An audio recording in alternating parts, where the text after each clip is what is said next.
We often think about high-stakes performance as being all about one single event. That one final exam, that one big presentation. The one day that decides everything. Exactly. That one score dictates competency. It determines if you graduate. It can control your whole career path. But what if the truly reliable indicator of success isn't that final number you hit? Hmm. What if it's the quiet, deliberate, and importantly, measurable effort that's happening every single week leading up to it? It's the daily discipline, but quantified. And it turns out it's startlingly predictive. Mm. That's exactly what the complex academic sources we've received for this deep dive are all about. Right. They really dig into this idea that the internal work of learning, the processing, the synthesizing, the documenting, is maybe more indicative of the final outcome than almost any other single factor. And today we are diving deep into a really fascinating 4-year academic study. They didn't just, confirm that note-taking matters. I think we all sort of assume that. We do, yeah. But they meticulously quantified the quality of what they called deliberate note-taking. They assigned these really granular metrics to things like synthesis and organization. And then, and this is the amazing part, they used a sophisticated AI model on this weekly effort data to predict final exam performance with incredible accuracy. Our mission today is to unpack all of that. The methodology, the deep cognitive science behind this link, and crucially, the machine learning implications. What this means for how we assess performance, not just in school, but in professional life too. Okay, so let's start with the headline number because it really sets the stage. It really does. So the headline statistic that just jumps off the page is this. A deep neural network, a DNN, trained specifically on this detailed note-taking data, achieved a maximum Pearson correlation coefficient of R equals 0.96. R equals 0.96. Okay, for our listener, let's just pause on that. A perfect correlation is 1.0. So 0.96 means the AI model's predictions and the students' actual final exam scores they were almost perfectly aligned. It's an incredibly high number. The model wasn't guessing. It was, in effect, mapping effort directly to results. But it was mapping a highly complex, nonlinear relationship. Right. It's not a simple one-to-one thing. Not at all.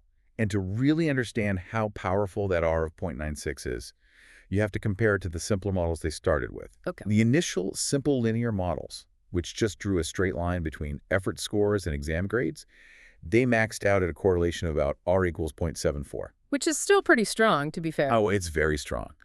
But the DNN approach, it just captured so much more nuance that it reduced what's called the root mean square error, the RMSE, which is basically the average size of the prediction error. It reduced that by over 50%. Wow. It just goes to show that, true, observable, consistent effort and final knowledge are fundamentally linked. But you need these advanced tools to really capture that connection accurately. Okay, so let's set the stage for the study itself, because the environment was anything but simple. The student population and the course content. They were specifically designed to make success pretty difficult. Yes, this was a critical longitudinal study. It spanned 4 years, from 2018 to 2021, and it tracked the performance of 319 undergraduate students. And they were all in one specific course. One required general course called Understanding Atmosphere. And like you said, the university set this up to be inherently difficult. That was part of the design. What was that inherent difficulty? What made it so tough? Well, two things, really. First, the course was highly science-oriented, covering subjects pretty remote to most of the students' majors. These 319 students, they came from wildly varied disciplines. Like what? You had engineering, science, literature, and business. So for the vast majority, they were being forced to tackle a subject way outside their comfort zone, their foundational knowledge base. So this wasn't some easy, check-the-box general ed class. The study was effectively testing how well active learning strategies work when a student is, intellectually out of their depth. Exactly. The source material puts it really well.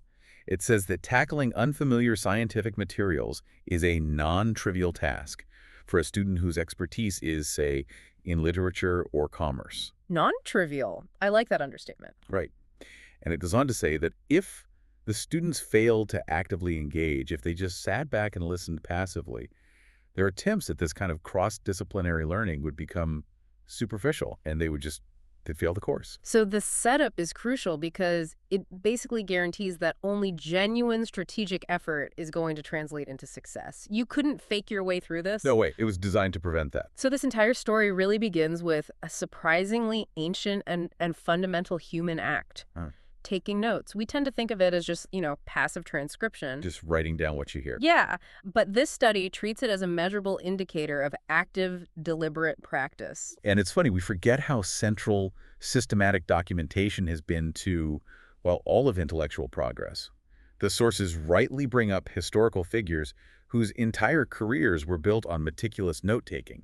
People like Thomas Edison and Michael Faraday. I think we need to linger on that Edison example for a minute. It's so easy to just romanticize his genius, the light bulb The moment. lone inventor in his lab. Right. But the reality is that documentation was his primary tool. The source material reminds us he left behind over 4 million pages of notebooks. 4 million pages. It's an almost incomprehensible number. And he accumulated over 1,000 patents. And that staggering volume of documentation, it wasn't just incidental record-keeping. It was the structured engine of his inventive process. Faraday was the same way, filling countless volumes with detailed diagrams and experimental results. For these guys, the act of writing was the act of organizing and refining their thoughts. It externalized their mental processes. It made them tangible, visible, revisable. That's a perfect way to put it. And that speaks directly to the cognitive benefits that learning research has identified. Note-taking, when it's done well, is so much more than just transcription. So what's the key cognitive shift that happens? Well, previous studies consistently show that it increases cognitive capability and it boosts learning performance. The key transition is that the process forces the student to move away from being a passive listener. Right.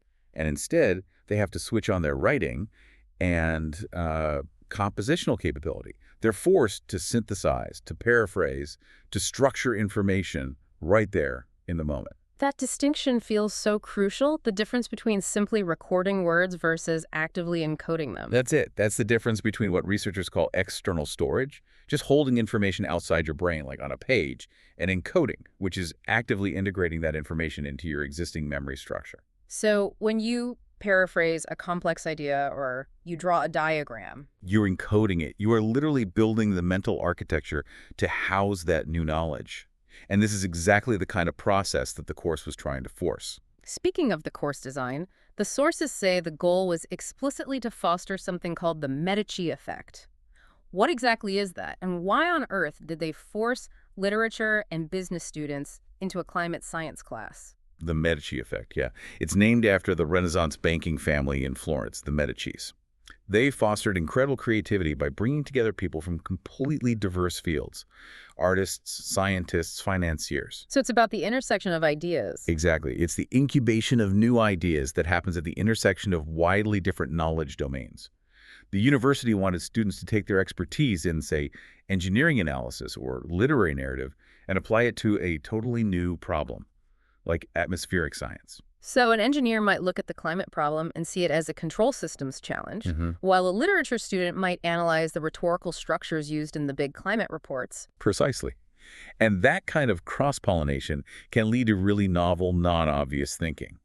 But, and this is the key point the source materials make, this effect only works if the students actually master the unfamiliar material deeply. If their understanding is superficial, the whole thing falls apart. The cross-disciplinary benefit is totally lost. That's why they needed a highly rigorous, measurable mechanism for mastery. And that mechanism was the deliberate note-taking requirement. Okay, so let's get into the nuts and bolts of the methodology. How did the study take note-taking, something we usually think of as, personal and subjective, and turn it into this high-stakes, quantifiable metric that could predict success? Well, they started by setting the stakes really high. In-class performance accounted for a full 30% of the final course grade. 30%, that's huge. It is. And that 30% was based entirely on the quality and quantity of their note-taking during the weekly 2-hour classes. So this isn't some minor assignment you can blow off. It's a critical component of your semester grade, which really incentivizes maximum effort. And what were they studying again? You mentioned the IPCC report. That sounds exceptionally dense. It's the definition of density. The core material for the course was compiled from the Intergovernmental Panel on Climate Change, the IPCC Fifth Assessment Report, or AR5. So not a textbook written for undergrads. Not even close. This is the global synthesis of climate science. It totals a staggering 4,820 pages across 3 working groups. It covers the physical science, the impacts, the mitigation strategies. It's everything. Nearly 5,000 pages of the densest scientific consensus available. Okay. And then you layer on top of that the Language barrier. This is the critical complication. So the study took place in Taiwan, Yeah. and while the classes themselves were taught in Chinese, Okay. all of the core course materials, Hmm. those 4,820 pages from the IPCC, and the closed book midterm and final exams were written entirely in English. Wow. And English was a non-native language for these students. Okay, that changes everything. So it means the students aren't just trying to digest complex science, they're simultaneously translating and trying to synthesize the most rigorous material possible in a second language under pressure. Right. The live class notes, then, they're not just helpful additions, they become the single essential tool for comprehension. The sources explicitly highlight this. Given the volume, the complexity, and the language difficulty, attending class and compiling detailed strategic notes, which often acted as a kind of personalized Chinese translation and structural map of the English material, was arguably the only functional path to understanding the material well enough to pass those exams. Okay, so let's drill down into the grading rubric for this deliberate note-taking. This is the definition of that quantified effort. What were the assessors looking for to justify that big 30% grade? The rubric was broken down really meticulously, focused on 4 key areas that fall under these 2 big umbrellas: quantity and quality. Let's start with quantity. That sounds like the most straightforward one, the baseline effort. It is, but they were clever about it. So quantity measured volume and completeness. Did the student capture all the main topics of the lecture? But they smartly integrated a quality measure into the quantity metric. How did they do that? Students didn't just get points for filling pages.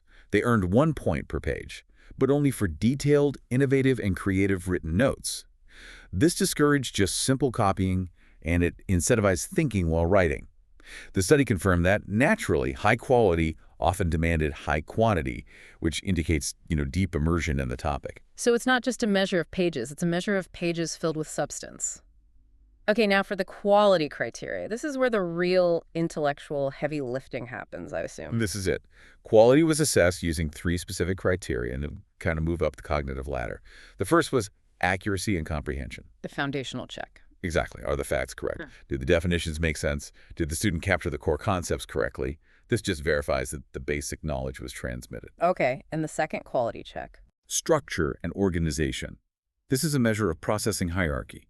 So, did the student use clear headings, bullet points, numbering, or, and this was crucial, did they use diagrams and flowcharts? A well-organized set of notes proves that the student didn't just absorb the facts randomly. It shows they understood the relationships between the facts. They created a logical map for themselves. A map for retrieval. That's exactly it. And the third one, synthesis and critical thought. This has to be where the students who got the A's, the ones the AI model loved, this is where they separated themselves. Absolutely. This criterion looked for evidence of higher-level cognitive processing, that true encoding we talked about earlier. And this included a few things. First, paraphrasing the dense source material in their own words, which proves comprehension beyond just copying. Right. Second, connecting the new atmospheric science information to prior knowledge from their own majors. This is the Medici effect in practice. And the last one. And finally, generating original questions or critiques about the material. Wait, that last part is fascinating. So they were actually rewarded for asking questions that hadn't been answered, or for coming up with new hypotheses. Yes. It forces them out of the consumer role and into the creator role. They aren't just consuming the IPCC report, they're interacting with it. They're treating it as an open question, not a closed book. The whole system is just brilliantly designed to force students to do active intellectual work week after week. And to make sure this whole quantification process was scientifically rigorous, the grading itself was carefully controlled against bias, right? Crucially, yes. The instructors graded the notes promptly, so students got immediate feedback. But the grades for everything, the weekly notes, the midterm, and the final closed book exams were all conducted without the graders knowing the student's identity number. So it's completely impartial. Totally. It's based entirely on the verifiable, measurable hard work. It eliminates any potential for instructor bias based on a student's major or their reputation or how they did last week. This sets a really solid baseline for all the predictive analysis that comes next. So we have this highly quantified effort data, and we have the high-stakes exam scores.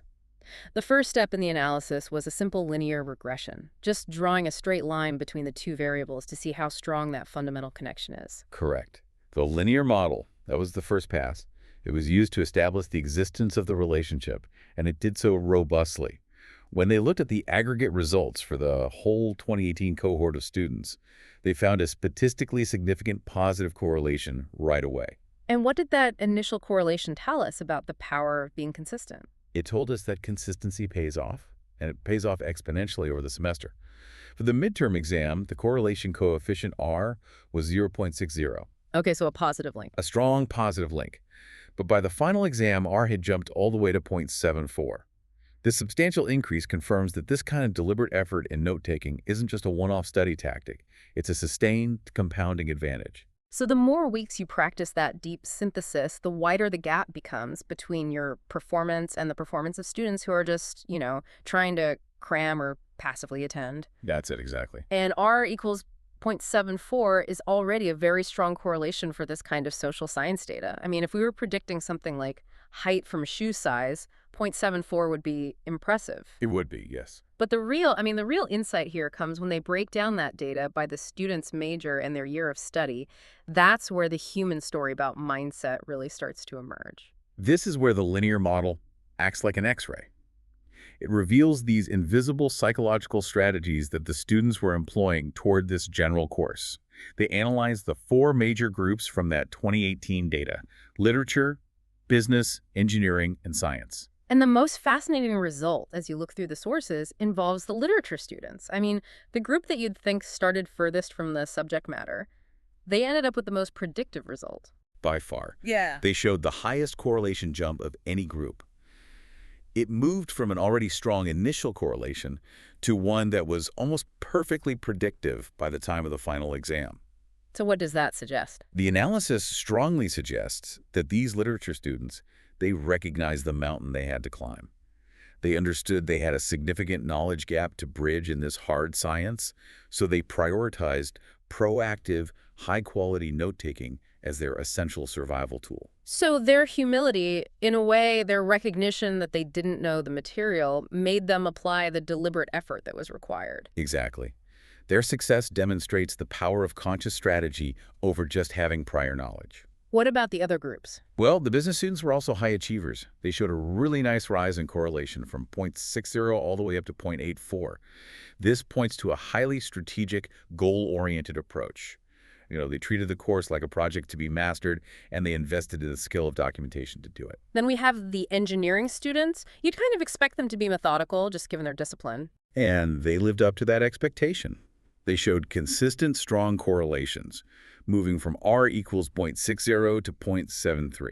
They exhibited what the source material calls consistent, methodical diligence. They started strong and they stayed strong. Exactly. Reliable application of good study habits throughout the semester. But the real shocker here is the science students.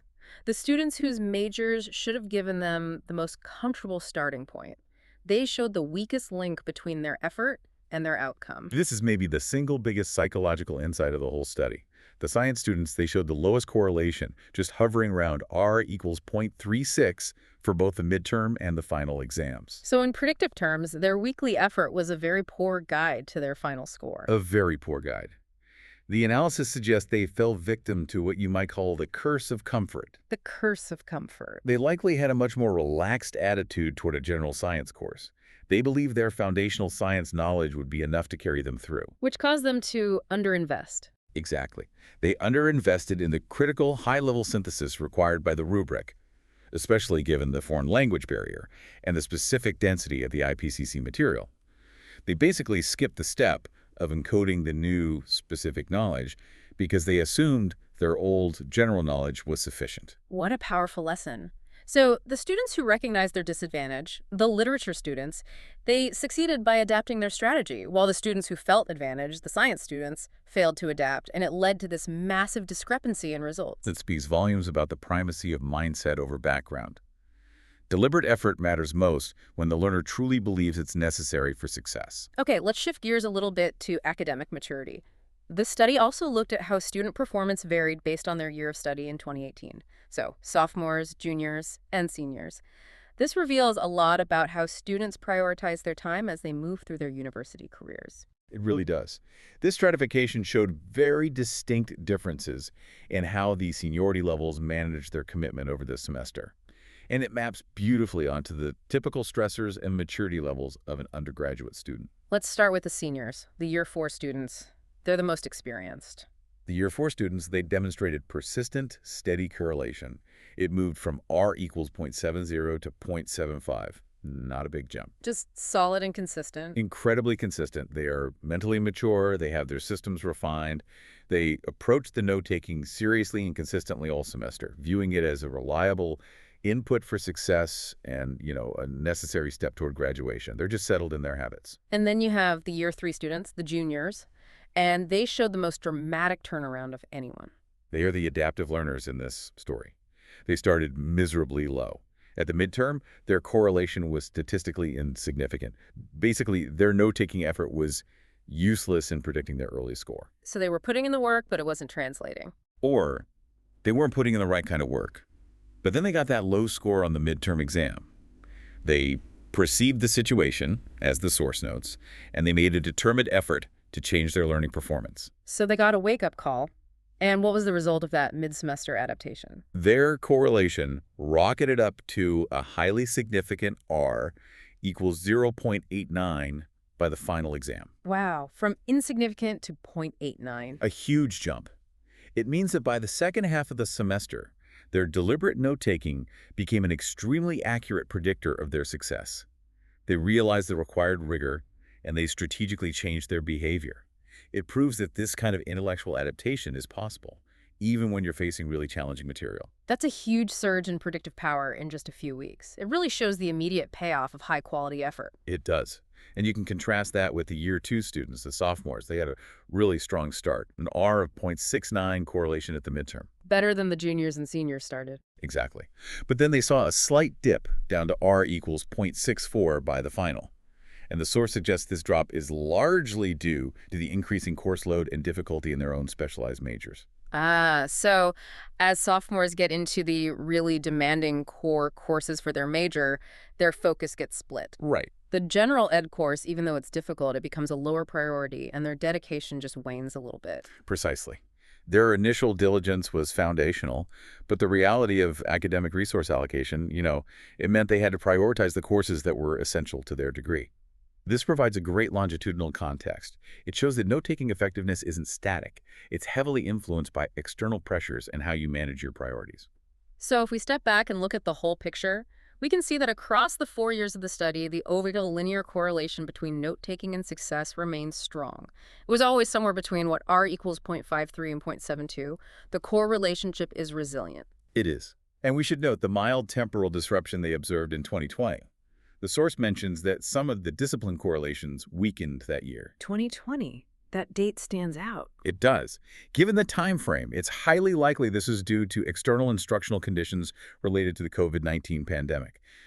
Sudden shifts to remote learning, changes in feedback mechanisms, or just general global stress affecting everyone.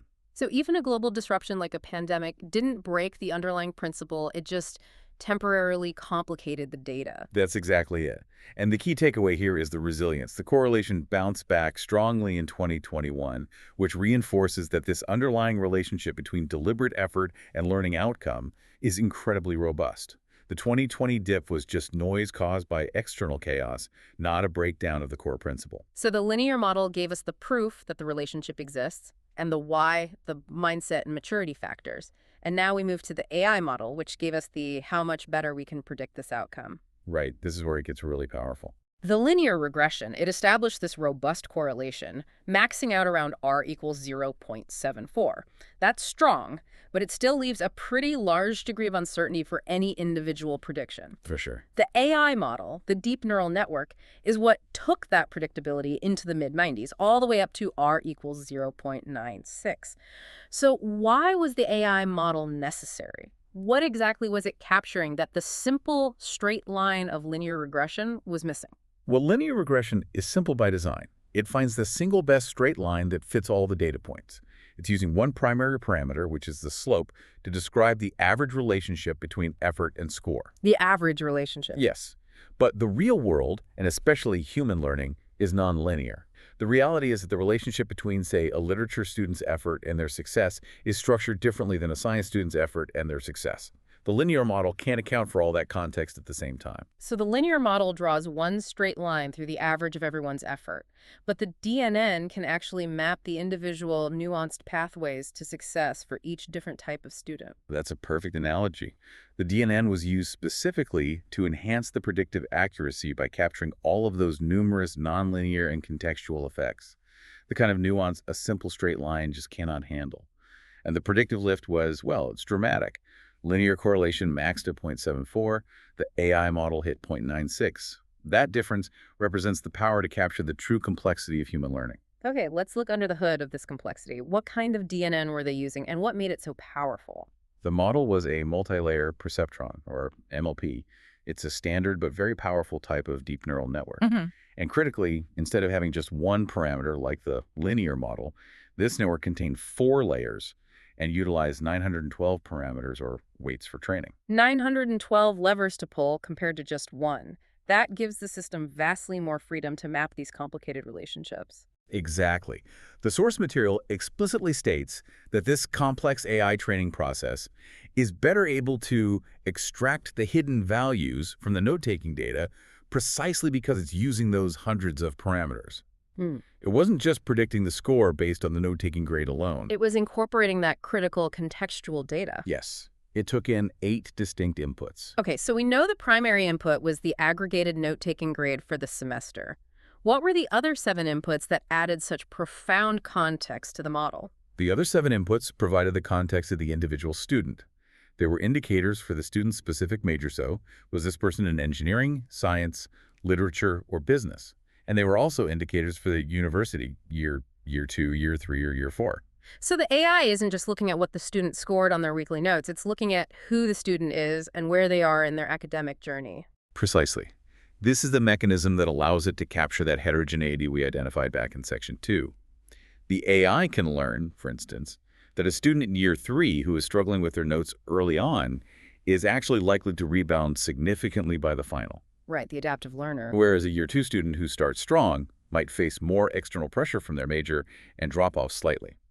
The AI can actually factor in this difference in behavioral patterns based on that year input. And it captures the disciplinary mindset, too, so it can differentiate between a low-scoring set of notes from a literature student, which might signal a serious struggle and a need for compensatory effort, versus a low-scoring set from a science student, which might signal that dangerous complacency we talked about. Absolutely. The model learns that the context dramatically shifts the interpretation of the primary input. But the sheer breadth of the data was equally important, specifically the power of using longitudinal data collected over a long period of time. Why was combining the data across all 4 years, 2018 to 2021, so crucial for achieving that R equals Viral's 0.96? The core finding here is that using cumulative multi-year data significantly improved the predictive accuracy and the robustness because it allowed the model to mitigate the impact of what are called distributional shifts. Okay, distributional shifts sounds pretty technical. Can you break that down in practical terms for the listener? For sure. Think of it like this. Every university cohort, every class year, has a slightly different personality. In 2018, the average science student might have been highly disciplined. In 2021, maybe that cohort was a little more distracted. Or maybe the instructor adjusted the grading standards just slightly in 2019. Exactly. These are minor year-to-year noises or shifts in the underlying data distribution. If you train an AI model only on 2018 data, it can't handle the specific noise and personality of the 2021 cohort. It's too specific to its own year. But if you feed it 4 years of data, the AI learns the fundamental underlying pattern of successful learning that remains constant regardless of that annual noise. That's the power of longitudinal data. It allows the model to learn the fundamental physics of the system, not just the weather of a single season. And the study ran some rigorous experiments to prove this. So what was the success case for this longitudinal training? The models that consistently achieve the highest R values and the lowest prediction errors, the lowest RMSE, were always the ones trained with the most comprehensive and recent data. The best case, the one that hit R equals 0.96, was achieved when the model was trained using data that included the production year itself. So it had the most current context. Right. And even when they trained it on the entire cumulative data set, 2018 through 2021, to predict one of those years, it still resulted in a robust R of 0.89. More data. especially more recent data, means better context, which means better prediction. Conversely, what did the study reveal about the risk of using stale data? What happens when the model gets out of date? The failure case demonstrates the severe limitation of relying on temporally distant data, which the source calls the temporal distance penalty. They tested models that were trained exclusively on old data, for example, trying to predict 2019 outcomes using only data from 2020 and 2021. So trying to predict the past using data from the future. Essentially, yes. Yeah. And of course, the AI had no relevant recent context about the 2019 cohort. As a result, these distant data models, their correlation coefficients just dropped drastically, Right. sometimes down to R equals 0.11 or even 0.02. The predictions were completely meaningless. That is a crucial takeaway for any organization that's trying to implement AI. If your data doesn't reflect the current reality of the population you're studying, whether that's students or customers or trainees, your AI model is going to get lost. Completely lost. The underlying principle holds true everywhere. AI systems work because they are constantly fed data that reflects the real world and its ever-shifting complexities. And this brings us to the broader implications for AI systems outside of just academia. We hear so much about the challenges of developing autonomous systems like full self-driving, FSD, or humanoid robots. How does this study on student note-taking connect to that? The principle is identical. The real world is incredibly nonlinear and complicated. Autonomous systems only become reliable when they're constantly collecting and training on massive, real-world longitudinal data streams. The source suggests that AI works better because its complex architecture, those 912 parameters, allows it to better extract the hidden values from complex data streams over time. So the complexity of the AI is necessary to map the complexity of reality. And in the context of our own learning, the lesson is that the quantity and, more importantly, the quality of the data you generate about yourself, your daily measurable habits, directly correlates with the predictability of your own success. This research moves far beyond the university lecture hall. I mean, we now have a robust quantitative link between weekly diligence, measured by these very specific cognitive behaviors, and ultimate success, predicted with 96% accuracy. This has to be a game changer for high-stakes professional training. The utility for organizations is staggering, particularly in sectors that are resource-intensive and safety-critical. The note-taking grade provides a measurable, quantitative, early-stage metric for trainee evaluation that, until now, has relied on subjective observation or, expensive and disruptive testing. Right. The core goal for any organization that's running a costly long-term training program is to optimize their resources and mitigate their risk. If a program costs, say, hundreds of thousands of dollars per trainee, you desperately need an early warning system. That's the primary application. Organizations want to identify individuals who are likely to fail or who might require intensive intervention before that huge investment is made, and definitely before they are assigned to a safety-critical role. And this gives them that tool. If you can predict a student's complex theoretical competency, their final exam grade, with 96% accuracy just by analyzing their weekly effort, you can apply that same logic to predicting a trainee's professional competency down the line. Let's delve into some of the specific sector applications that the source material outlines, starting with drug discovery and pharmaceuticals. This is a field where documentation is literally intellectual property. It's the entire foundation of their business, really. In pharmaceuticals and R&D, lab notebooks have to meticulously document original ideas, failed and successful experiments, detailed procedures, everything. This documentation directly supports patent applications, and it's legally required to prove inventorship. So poor note-taking isn't just a sign of a bad student or a sloppy trainee. It's a direct threat to a company's IP and its financial security. Absolutely. Think about the economic cost of a single failure here. A single poorly documented experiment could invalidate a massive, multi-million-dollar drug trial because the results become unrepeatable, or maybe the inventorship is contested years later. So how would an AI analysis help? An AI analysis applied to lab notes checking for completeness, structural organization, and that critical synthesis piece. It could flag a trainee chemist or biologist for disengagement or a lack of methodological rigor months before they cause a major, costly error in the lab. It shifts the lab notebook from being just a historical record to being a predictive tool for risk management. Okay, what about medical residencies? These are environments where the consequences of error involve human lives, and attrition from these programs is a serious financial and logistical burden for hospitals. Medical residencies are incredibly high-stress environments with extremely high standards.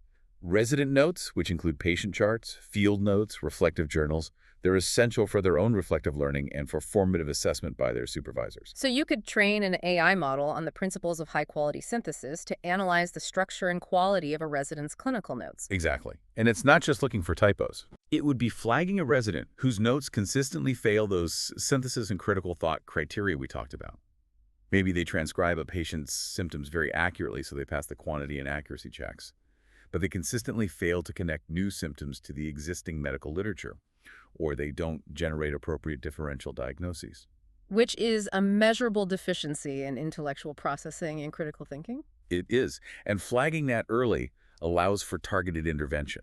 It can prevent costly resident attrition, but more importantly, it reduces the risk of a misdiagnosis or an error that could harm a patient. It improves patient outcomes by ensuring only the most diligent and strategically competent individuals progress to independence. And the AI supports the human evaluators. It doesn't replace them. It's a tool to support them, yes. Then there is aviation and pilot training, which is arguably the most safety-critical environment discussed in the sources. Aviation is the ultimate test of methodological diligence. Effective note-taking during flight training, documenting complex procedures, emergency checklists, rapid-fire air traffic control instructions. It's known to predict retention and performance. Errors in this field are catastrophic, and training a pilot is incredibly expensive. I have to imagine that the structure and organization criterion would be the most critical one here. Definitely. An AI analysis could assess a trainee pilot's ability to efficiently organize data hierarchy and prioritize information in their documentation. If a pilot's notes are disorganized or they lack the synthesis necessary to adapt to an unexpected scenario, Like an engine failure or a sudden weather change. the AI model could flag that as a high-risk factor. It allows the training program to intervene and enforce that necessary mental structure before the pilot ever takes responsibility for commercial flight, mitigating what could be severe financial and human consequences. And finally, let's go back to the engineering and research and development fields we touched on earlier. For R&D engineers, comprehensive notes are the engine of innovation and continuity. They have to document not only the results of their projects, but the complex, iterative steps, the failed hypotheses, the original creative ideas, those mindset-driven variations we saw in the student data. So a system based on this research would assess an engineer's ability to capture, execute, and communicate complex technical processes reliably. Right. It effectively operationalizes the assessment of intellectual rigor that, in the past, has relied on subjective observation. It allows organizations to identify trainees who are unlikely to succeed before the huge commitment of time and capital is fully invested. It is the ultimate metric for evaluating a person's commitment to the process, not just their fixation on the outcome. And the fact that this framework, using a sophisticated AI model trained on specific granular data points like the 8 inputs and longitudinal data from multiple years, the fact that it can make that kind of prediction possible with R values up in the 0.90s should really redefine how high-stakes training programs evaluate potential. It really should. Okay, let's unpack this for the final time. We started with this idea of the single high-stakes exam. And I think today we learned that the road to success isn't paved with anxiety over a single event, but with the bricks of consistent, deliberate, weekly effort. We established that note-taking quality isn't just, generally helpful. It is a reliable and robust predictor of final exam performance. That baseline link was solidified by the linear regression, which also revealed those deep psychological drivers, the power of humility and an adaptive mindset over just having pre-existing knowledge. And then we learned that AI models, specifically these deep neural networks, they amplify this predictability dramatically, reaching correlations up to R equals 0.96. And they achieve this by incorporating those crucial contextual factors like student major and academic maturity, and by leveraging multi-year longitudinal data to capture the sheer complexity and nonlinearity that a simple linear model misses. The overarching knowledge gained today is that diligence, that daily, deliberate effort to process, to synthesize, and to document information can be quantified with startling accuracy. And that quantified effort correlates highly with ultimate high-stakes outcomes, regardless of a student's initial comfort level with the topic. And the beauty of the data, as we saw with that 2020 disruption, is the resilience of that underlying principle. Even when learning is chaotic, the fundamental and statistically significant relationship between deliberate, high-quality documentation and eventual success, it remains intact. It recovers strongly once stability returns. So here's the final provocative thought for you, the listener, the learner, the professional, the curious mind, trying to navigate a world of information overload. If your consistent, high-quality documentation is a quantifiable predictor of your future success, enabling predictions with an R of 0.96, what systems are you putting in place right now to track and improve your own deliberate effort? Are you treating your daily notes, your meeting summaries, your project documentation, your reflective journals as simple record keeping? Or are you treating them as a sophisticated predictive data set about your own future performance? Think about how you are ensuring that your daily documentation is yielding an R equals 0.96 for your eventual goals. That daily work is your greatest indicator. Think about that. Keep being curious, keep digging deep, and we'll see you on the next deep dive.